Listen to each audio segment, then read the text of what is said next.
Мојата следна гостинка традиционално секогаш кога е четврток во прашање е Гордана Довњак. Гордана, добро утро. Добро утро. Ние денеска во нашата редовна рубрика Правда неправда ќе разговараме за оваа една компликација која што мислам се разви последнава недела, а се однесува на Уставниот суд.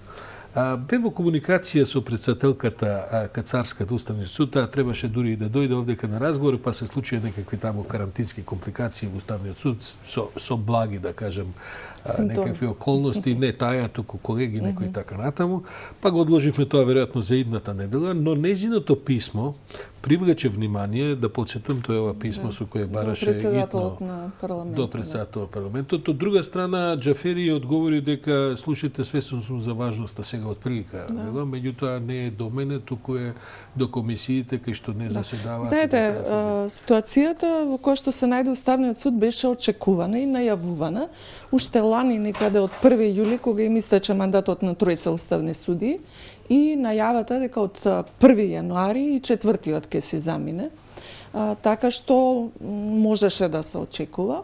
Она што сега паѓа во очи во последно време, особено после писмото на председателката на Уставниот суд, е мешаницата која што се создаде во законодавниот дом, меѓутоа мешаница која исфрли на површина, јас би рекла, 3 нивоа на конфликт. Значи, првото ниво е очигледна желба на партиите во парламентот да воспостават мнозинство во една многу важна комисија, како што е Комисијата за избори и именување, па дури и тука и е вклучен и председателот, спикерот на македонскиот парламент, кој што има деловничка можност да закаже. Тоа очигледно не го прави. Предпоставувам дека мотивите се парламентарното мнозинство да не биде надгласано. Само да кажем, таму дојде до промена заради излегувањето на Беса и така натаму владата, па се поместија претеничките, да кажем, припадности мандат. Претеникот Костадин Костадиновски беше избран за градоначалник на Струмица и така натаму. Меѓутоа, како поминува време, излегуваат и другите нивоа на конфликтност. Па сега слушаме, мислам дека и во вчерашното ваше издание на утренски брифинг, еден од претениците, кој што вели дека се незадоволни од кадровските решенија, што значи дека ако дојдат тие на дневен ред, ќе бидат отфрлени или надгласани. И третото ниво, кое што е многу посуштинско и подлабоко, е изјавата од пред некој ден на професорката Иванка Василевска во еден од незините телевизиски настапи, која што ја спомна оваа причина, втората, но и многу индикативно дека на Уставниот суд, не знам дали дословно ќе успеам да ја цитирам, му треба ресет, бидејќи кадровски или не објасни, меѓутоа мислам дека ресет затоа што Уставниот суд ја изгубил својата позиција. За волја на вистината, Уставниот суд многу одамна ја изгуби својата позиција и стана полигон на партиски делби и превукувања.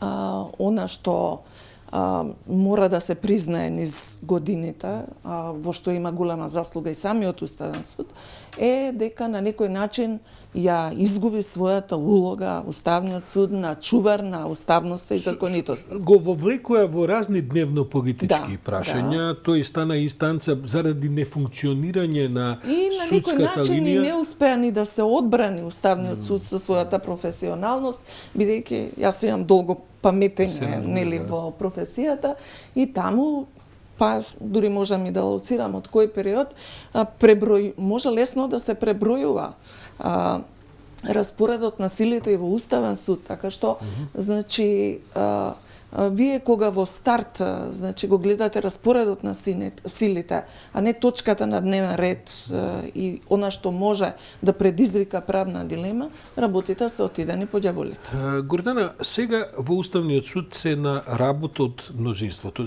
од кворумот за работење. Сега се 5 суди, а треба да се од вкупно 9, за да има легитимност седницата треба 5. Тоа значи дека не се остава никаков простор некој да се разболе, да патува и така натаму.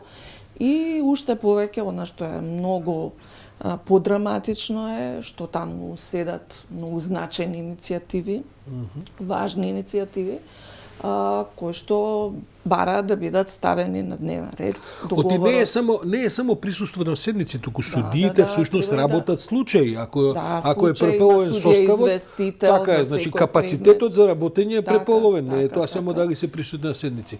Добро, и мислам дека спомна председателката дека има 16 значајни иницијативи кои што не можат да се стават, меѓу кои да ги споменаме може би најзначајните, договорот за Преспа, за кој што има 7 иницијативи поднесено. За оспорување на уставноста и законитоста, законот за јазици, за кој што има 12 или 13 иницијативи и тие се споени во едно.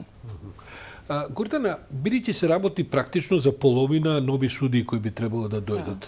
Секој уставен суд во секоја држава, негде се тоа врховни судови, како што е Суприм Корт во Америка и така натаму, но тоа се навистина значајни не само судски, па веројатно и политички институции кои што на крајот од краиштата го штитат главниот политички акт во државата, тоа е уставот.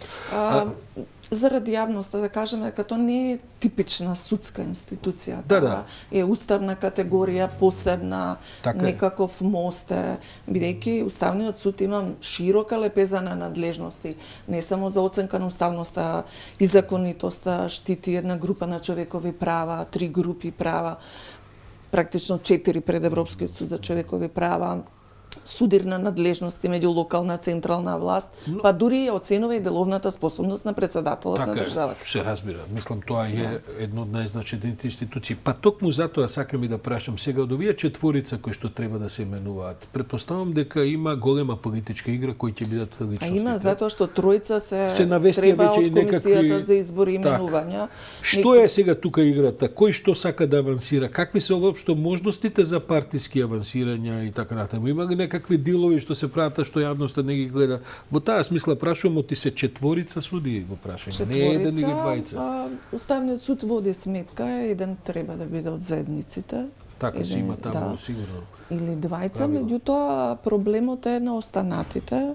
Партиите не се подготвени да се договараат, да разговараат за кадровските решења и некако во старт, нели, анблок се отфрлаат некои решенија или не. За волја на вистината, по голем притисок на јавноста, парламентарното мнозинство се откажа од предлогот Цветанка, секретарката на собранието Цветанка, се извинувам, ама имене сега презимето. Ќе се извинувам. Бившата пратеничка поранешната на СДСМ. Да биде така, каде што беше може би најдиректната партиска врска и многу очигледна. И до сегашните уставни суди, дел од нив имале симпатии кон една и друга провениенција, но она што загрижува е што не можат да излазат од тој партиски некаков како да го елек што го имаат и политиката го надвладува правото.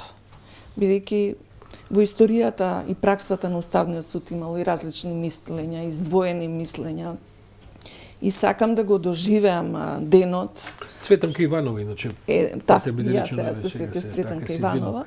Сега мислам дека е спорен за опозицијата предлогот Љупчо Јовевски, државниот јавен обвинител да биде. Ама па слушам дека има и професорки кои што се пратенички, кои што се заинтересирани да станат уставни суди. Предпоставувам дека тука е дилот и некаков баланс и не би им пречал на идните ако нивниот кандидат влезе таму.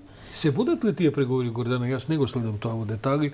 Дали воопшто комуницираат или е се ова низ јавноста што се прави тоа? Тоа би требало на тие нивни средби, джафери, координации.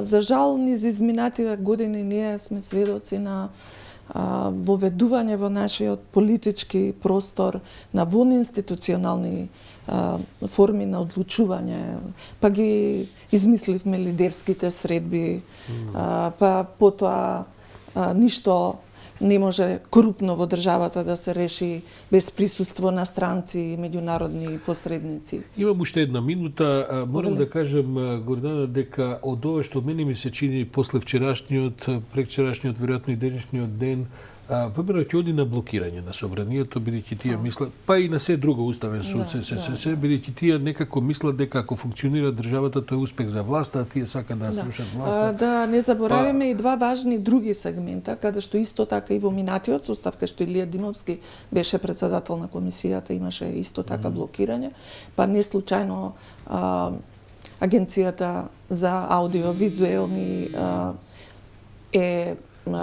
не може да избере, значи, Председател и нови членови. и нови членови, па им е продолжен мандатот, Истечен, исто да. така и програмскиот совет на МРТВ. Сакам да кажем, изгледа дека ќе потрае оваа ситуација и Ќе потрае за жал и верувам дека целосно така ќе се блокира лесно. Уставниот суд.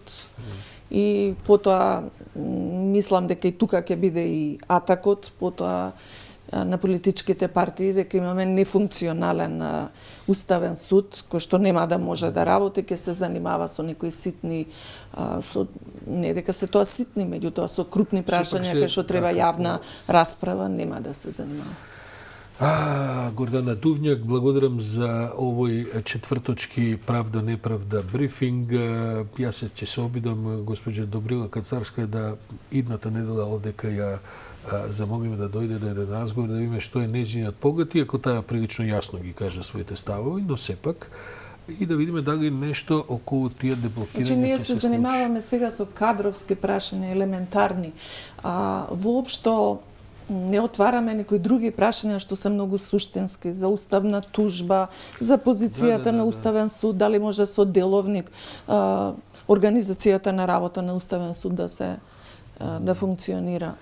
Еве, која ќе доаѓа Кацарска, ќе те замолам и ти да дојдеш, па заедно Да, ќе ја со задоволство, протресеме председателката на Уставниот суд. Благодарам уште еднаш, Гордана.